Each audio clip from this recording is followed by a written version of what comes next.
So when you were on the floor, Yes, you heard God the spoke voice. to my heart, and He said, He let me know that He was real, and He let me know that He loved me. Amen. And it was enough to convince me. و میگن که موقعی که گریه میکردن روی زمین افتادن و هم موقعی که روی زمین بودن توی قلبشون یک احساس امنیت و احساس محبت خدا رو میکردن و خدا بهش گفت در درونش صدایی به او گفت که متیو من تو رو دوست دارم و ایشون بسیار خوشحال میشن و اون عشق و محبت خدا وارد قلب این عزیز میشه. And so I say all that to say, before I got saved, I did not care about helping anybody else. I did not care about leading anyone else to Jesus. All I cared about was myself. و ایشون میگن که قبل از اینکه به عیسی مسیح ایمان بیارم اصلا اهمیت نمیدادم که به دیگران کمک بکنم یا به دیگران فکر بکنم که اونها احتیاجی دارن، نیازی دارن و همش در مورد خودم بود، خودخواهی خودم بود. And so, you know, all I wanted was money, you know, and I wanted to have a girlfriend and I wanted to be popular, and that's all I wanted in life before that. و قبل از اینکه به عیسی مسیح ایمان بیارن، قبل از تجربهشون با عیسی مسیح میگن که تنها چیزی که میخواستن پول بود و اینکه دوست دختر داشته باشن و با دخترها دوست باشن و همچنین بتونن مشهور باشن. But when I accepted God and I asked Jesus to come into my heart, all of a sudden the love of God came into my heart and I began to care about people if they knew Jesus or not. I began to care about their situation in life and if they were struggling or if they were doing okay, and all of a sudden love began to fill my heart. آمین. و میگن که بعد از اینکه به عیسی مسیح ایمان آوردم و اون تجربه خاص رو با خدا داشتم، قلبم پر از محبت شده بود. یه دفعه شروع کردم به دیگران فکر کردن که اونها چه احتیاجی دارن. آیا اونها هم در مشکلات هستن؟ آیا اونها میدونن که خدا دوستشون داره؟ و یک احساس وابستگی، احساس کمک به دیگران میخواستن بکنن، میخواستن به دیگران برن و به اونها یاری برسونن و به اونها هم بگن که خدا شما رو هم دوست داره. And so I began to pray and I said, God, how can you use me to reach other people? And as I began to pray about it, God began to reveal, not all at once, but step by step, how to do that through evangelism. و میگن که بعد شروع کردم و دعا کردم، گفتم خدایا من چطور میتونم به جوانها، به مردم دیگه کمک بکنم و به اونها یاری برسونم. و همون موقع بود که خدا به من نشون داد، آشکار کرد که از طریق بشارت دادن و صحبت کردن با دیگران در مورد عیسی مسیح به اونها کمک کن. And so now we travel throughout the United States and we speak in churches and events, and then we go overseas and we do outreaches where we tell people about Jesus and then we help them out, and then the Skunks TV is what came out of that.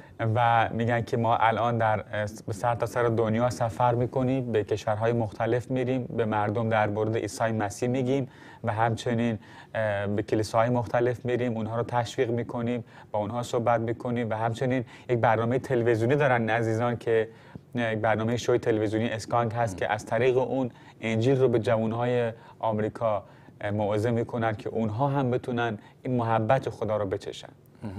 And so we do all of this because, and maybe you've heard this before, so many people tell other people that God hates them, that God is mad at them, and that there's no way to know if we can go to heaven to be with God. Exactly. Some religion says that. Religion says that. And so when love came in my heart, I said, everybody needs to know that God loves them and Jesus died for them. Amen. And He loves them. Amen. And there is a way to be with God. There is a way to change your life. و میگن که ما یک زمانی بود که میشنیدیم که مردم و جوانهای بسیاری هستن که مذاهب مختلف بهشون میگن که خدا از شما عصبانیه، شما گناهکارین، شما ناپاکین، ولی اینطور نیست. ما میخوایم با همه دنیا، به همه مردم، به همه جوانان بگیم که خدا شما رو دوست داره و خدا از شما عصبانی نیست. خدا میخواد که شما بهش ایمان بیارین تا بهتون کمک بکنه و خدا هرگز از شما عصبانی نیست چون عیسی مسیح اون گناهان شما رو بر دوش گرفت. And so I don't know, do we have the video of that? Yeah, we have a video. We can broadcast a video. ولی عزیزان یک قسمتی از کار و خدمت این عزیزان هست که ما میخوایم به این بپردازیم و همچنین تا وقتی که این آماده بشه ما بتونیم بریم و به خدمت این عزیزان نگاه بکنیم که ببینیم دارن چه کاری انجام میدن از طریق این تلویزیون و از طریق خدمتی که میکنن. قبل از اون میخوایم که از خانمشون سوالیاتو بپرسیم و ببینیم که ایشون چه فکری میکنن، ایشون چه کاری انجام میدن و بعد بریم و به این قسمت نگاه بکنیم. اما شما هم با ما باشید. امروز خدا میخواد بهتون کمک بکنه. خدا شما رو دوست داره. خدا عاشق شماست. خدا از شما عصبانی نیست. خدا شما رو محکوم نمیکنه. مذاهب شما رو محکوم میکنن. اشخاص مذهبی و اشخاص روحانی که ادعا میکنن روحانیت شما رو محکوم میکنن و خودشون رو از دیگران پاکتر و بهتر میدونن. اما عیسی مسیح محبته. عیسی مسیح گفت من نیامدم که مردم رو محکوم بکنم بلکه اونها رو حیات ببخشم. Mrs. Alisa, I'm going to ask you some questions before we go to the video, Okay. before it gets ready. You told something about your ministry with Yes. you guys together, how you guys feel and Okay. this cooperation. Yeah. One of the major things that I do, that part of our ministry, is I reach out to girls ages 13 to 18 in a purity event called the Pink Lid. و این خانم آقای مدشال هم میگن که خانم آلیسا میگن که ایشون به دخترهای جوان و نوجوان بین 13 تا 18 سال خدمت میکنن و یک برنامه‌ای دارن به نام برنامه پینک. پینک is right? برنامه پینک که صورتی هست به فارسی، به ترجمه فارسیش این برنامه بهش میگن پینک. میخوام ببینیم چه برنامه‌ای هست این برنامه صورتی. And the two major things that we talk about in this event is we talk about the importance of purity and that they are beautiful women of God. و میگن که در مورد دو موضوع ما صحبت میکنیم توی این برنامه خودمون و این برنامه صورتی که دارن بهش میگن پینک یا صورتی. میگن در مورد این که به دخترها در مورد پاکی و نجابت صحبت میکنیم که پاک باشن و خودشون رو تا زمان ازدواج پاک نگه دارن و همچنین در مورد اینکه شما زنهای مبارک و محبوب خدا هستین. خدا شما رو دوست داره و به شما اهمیت میده همونقدر که به مردها اهمیت میده. And with beauty, what we talk about is we want every girl out there to know that they are beautiful and that God created them. و ما خواهیم که به هر دختری و هر مؤنثی هر زنی بگیم که خدا شما رو دوست داره، شما زیبا هستین چون خدا شما رو آفریده و شکلی که شما دارین خدا بهتون داده و شما زیبا هستین برای خدا. There's three major things that God gives girls, and I think and the three are God gives girls worth. God gives, you can start with that one. God gives girls و worth. میگن که سه چیز هست که خدا به زنها میده و برای خدا اهمیت داره. اینکه خدا به زنها اهمیت و بها میده. And this comes from the Bible where it says that God gives us worth more than rubies, pearls, and diamonds. و این از جایی میاد که کتاب مقدس میگه، کلام خدا میگه که خدا به ما اهمیت بیشتر میده از طلا و جواهر و نقره و مروارید. خدا به ما بیشتر اهمیت میده. So what that means for you out there, if you're a young lady or a woman, that means that God has more worth on you than all the beautiful gems of this world. God says that He has more worth on your life. و شما که برنامه رو نگاه میکنید ممکنه خانم جوان باشید، دختر جوانی باشید و این برنامه رو نگاه میکنید. خدا به شما خیلی اهمیت میده و خدا به شما بیش از تمام زیبایی این دنیا اهمیت میده و شما برای خدا زیبا هستید. The second thing is that God loves you so much. و نکته دوم این است که خدا شما رو بسیار دوست داره و عاشق شماست. The Bible says that His thoughts for you outnumber the sand on the seashore. So that means that He has more thoughts for you than all those tiny little crystals that you find on the beaches.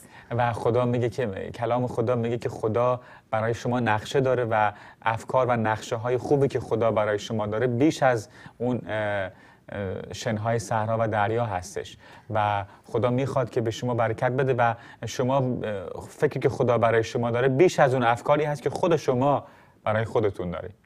And the third part of what it means to be a beautiful woman of God is that God created each and every one of you. و نکته دومی که اهمیت داره که ما برای خدا اهمیت داریم اینه که خدا ما رو آفریده. هر یک از ما که این برنامه رو نگاه میکنیم اینجا هستیم یا هر جا که هستیم ما برای خدا از اهمیت خاصی برخورداریم. And that comes from 1 Genesis 2:27 where it says that God created man, he created them female and man in his image that God created them. و در کتاب پیدایش فصل 2 آیه 27 کلام خدا میفرماید که خدا آدم و حوا انسان رو ساخت و همچنین اونها رو نر و ماده آفرید و اونها با هم برابرن. You know, Mrs. Alisa, in some religion, especially like Islam, they teach that woman's worth half of a man. And for example, if you go to the court as a woman to witness, you have to be two women to have one witness as a man. Wow. And like if you're heir of a family, you have to.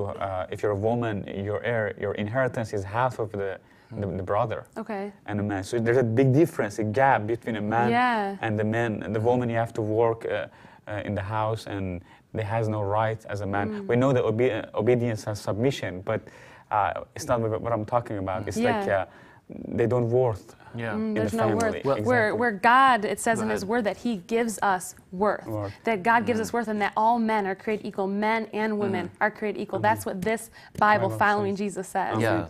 بله عزیزان، من سوالم این بود از ایشون که بعضی از مذاهب هست که به زنها به جنس مؤنث اهمیت بسیاری نمیدن. به عنوان مثال در اسلام مثلا زن حقش نصف حق مرده، یا اینکه مثلا به عنوان مثال اگه زنی در تصادف کشته بشه، اون جریمه‌ای که اون شخصی که اون زن رو کشته باید پرداخت کنه نصف او یک مرد هست. یا به عنوان مثال اگر یک زن بخواد در دادگاه شهادت بده، شهادتش نصف یک مرد محسوب میشه. و این برابری نیست. کلام خدا میگه که خدا همه ما رو برابر آفریده. ما میدونیم که زنها باید به شوهر خودشون احترام بگذارن و شوهرها هم باید با زن خودشون به خوبی رفتار بکنن، اما اینکه بین زن و مرد جدایی باشه یا بگیم زن نصف مرده، این کاملا غلط هستش و اشتباه هستش و این کلام خدا نیست. کلام خدا، انجیل عیسی مسیح به ما ارزش میده، به زنها بها و ارزش میده و هیچ وقت زنها از مردها کمتر نیستن و مردها از زنها بهتر نیستن. همه ما مخلوقات خدا هستیم. خدا به ما به چشم فرزندانش نگاه میکنه و خدا پدر خوب به بچه‌هاش به چشم برابر نگاه میکنه، نه اینکه تبعیض قائل میشه. You know, and it says in Genesis that God created them, man and woman. And so if we're both made in the image of God, one is not more in the image of God than the other. And that's where we get our equality. Amen. And so man and woman is equal, and that's why different races are all equal. Is if we are all made in the image of God, then one race is not better than another race. Exactly. And man is not better than woman, or woman is not better than man. We are equal in the sight of God. و ایشون میگن که ما میبینیم که در کتاب مقدس کلام خدا میگه که خدا زن و مرد رو آفرید. هیچ وقت تفاوتی بینشون وجود نداره در شخصیتشون، در اینکه بگیم خدا مثلا به مرد بیشتر اهمیت میده، به زنها اهمیت کمتری میده. نه، همچین چیزی وجود نداره. زنها قابلیت هایی دارن که مردها ندارن و این دو همدیگر رو کامل میکنن. و همچنین کلام خدا میفرماید که خدا به ما ارزش داده و ما با هم برابریم، یعنی زن و مرد با هم برابرن، با هم یکی میشن. و میبینیم که باز کتاب مقدس بارها میگه که زنها حتی در کتاب مقدس خدمت کردن، به دیگران کمک کردن و باعث رشد انجیل شدن، باعث بشارت انجیل شدن. Yeah, and Ramin, one thing I wanted to say really quick is this is something when we're talking about worth of women and things Yes. like this, something that I struggled with for a very long time. I used to think very bad thoughts about myself. I had very low self-esteem. و ایشون میگن که نکته دیگه که من میخوام در موردش صحبت بکنم در مورد ارزش زنها و یا ارزشی که در مورد زنها هستش اینه که حتی من، ایشون میگن خودم قبل از اینکه به عیسی مسیح ایمان بیارم فکر تبعیض آمیزی نسبت به خودم داشتم و خودم رو کوچک میدونستم، بی ارزش میدونستم. You see, because the reason is because from the age of 8 to 14, I was made fun of every single day of my life for my looks. و ایشون میگن که از سن 8 سالگی تا سن 14 سالگی until 14 years old از سن 8 سالگی تا سن 14 سالگی در طی این تمام این سالها از خودشون رو مسخره میکردن و به خاطر قیافه خودشون یا به اون شکلی که ایشون به نظر میان خودشون رو مسخره میکردن و خودشون رو بی ارزش میدونستن. And see, I had to discover what the Word of God said about me because all I had were those evil thoughts that people had spoken over my life. و ایشون میگن که من باید بر این افکار پیروز میشدم و تنها چیزی که در فکر من بود چیزهایی بود که دیگران، مردم که گناهکار و نادرست بودن به من گفته بودن. اما کتاب خدا رو که وقتی ایمان آوردم، کلام خدا رو، انجیل رو که خوندم، دیدم که خدا در مورد من فکر دیگه‌ای داره. خدا به من ارزش میده. خدا به من برای خدا ارزشمند هستم. And this is where I discovered the fact that God gave me worth, that God loved me, and that God created me. And because I found that out, I had confidence in the woman of God that I was. و ایشون میگن که وقتی که من این رو دریافت کردم، پیدا کردم در کتاب خدا، در کلام خدا، در انجیل عیسی مسیح که من برای خدا ارزشمندم، خدا به من اهمیت میده و اون چیزی که من در مورد خودم فکر میکردم غلط بود، ولی اون فکری که خدا نسبت به من داره فکر دیگه ایه. خدا نسبت به ما بهتر فکر میکنه. ما برای خدا ارزشمند هستیم. ما بچه ها و فرزندان خدا هستیم. And so if you're out there today and maybe you were like me where you have been made fun of or you may have bad thoughts about yourself, I want to tell you today that God accepts you for you and that God loves you and that you are beautiful and you're fearfully and wonderfully made. و اگر که شما امروز این برنامه رو نگاه میکنید و همچین افکاری دارین، فکر خودتون رو بی ارزش میدونید یا مردم شما رو مسخره کردن یا شما رو پایین آوردن، شما رو تحقیر کردن، امروز به شما میگم من که این فکر رو در مورد خودتون نکنید، افکارتون رو عوض بکنید و اونطور که خدا در مورد شما فکر میکنه به خودتون فکر بکنید. کلام خدا میگه من تو رو عجیب آفریدم و تو برای من ارزشمندی و من تو رو دوست دارم. Amen. It's very good, and we know that God has value in people. Yes. God Yes. loves people. Yes. God created them. If you didn't Yes. like him, he wouldn't create them. That's right. So من گفتم که عزیزان خدا اگه انسان براش بی ارزش بود اونها رو نمی آفرید. یا مثلا الان مذاهبی هستن که به عنوان مثال میرن آدم میکشن، جنگ میکنن و هر مذهبی که میجنگه تا حرفش رو بخواد به کرسی بنشونه، این مذهب از خدا نیست. و ما میبینیم که چون که خدا اگه از اون مردم نفرت داشت و میخواست که اونها رو بکشه، خودش اونها رو میکشت. احتیاج نداشت که ما رو بخواد اجاره بکنه که ما مثلا بمب خودمون ببندیم، بریم آدم بکشیم، بجنگیم یا به مردم لعنت بفرستیم، اونها رو نفرت بهشون داشته باشیم. خدا همه رو دوست داره و خدا اونها رو آفریده. میخوایم بریم با هم به این ویدیو نگاه بکنیم و ببینیم که این عزیزان، این دو جوان عزیز آمریکایی که خدا ازشون استفاده میکنه دارن چه کار میکنن. میخوایم بریم و به قسمتی از خدمت این عزیزان، از فعالیت هاشون نگاهی بندازیم و برگردیم. با ما همراه باشید. Over 2,000 years ago, Jesus gave his greatest passion to his church, the evangelization of the world. Yet, today millions have still never heard the message of God's love, and some have never even heard the name of Jesus Christ. Matt and Alyssa Shaw have dedicated their lives to give people the opportunity to hear Christ's message of forgiveness. Shaw Ministries International is reaching people in 3 major ways. The first is ministering in churches in America. Through their Refocus events and revivals, they stir believers into evangelistic action. Many have rededicated their lives to Christ and experienced a physical healing in these meetings. It is their desire to see the body of Christ step into the fullness of their calling to evangelize the lost. Also, Alyssa runs the Pink Lid, a purity conference for teenage girls. During these weekends, girls are taught what it means to be a beautiful woman and how to walk in purity. The second way they are reaching out is through their evangelistic outreaches, which over the last several years have brought thousands to Christ in India, Latin America, and the United States. Currently, they are focusing on Latin America, each year bringing a team of people with them to minister. Through healing and the power of God's Word, they share that Jesus Christ is the Son of God and that He is ready to forgive them. The third outreach of SMI is Skunks TV, a youth television show that features today's best Christian music videos, deals with issues facing today's youth, and has the dudes on Skunks TV, a group of guys that attempt crazy stunts. By using these elements in the 30-minute program, Skunks TV is a relevant way to give evidence of the reality of Christ to this generation.